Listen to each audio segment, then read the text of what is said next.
তোমরা লক্ষ্য করো বোর্ডে আমি তিনটে সেন্টেন্স লিখেছি, কি কি আছে? 2 and 2 make 4, 2 and 2 is 4, R 2 plus 2 is 4।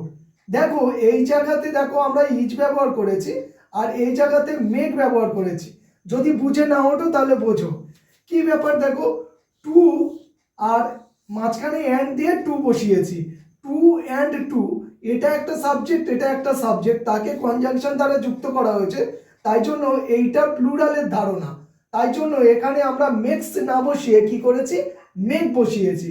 আর যদি এটাতে সিঙ্গুলার হতো তাহলে আমি এখানে মেক্স বসাতাম। ঠিক আছে, তাহলে এটা কি প্লুরাল কম্পাউন্ডেড সাবজেক্ট হিসাবে আমরা ধরেছি এটাকে। পরেরটাই লক্ষ্য করো, 2 and 2 is 4।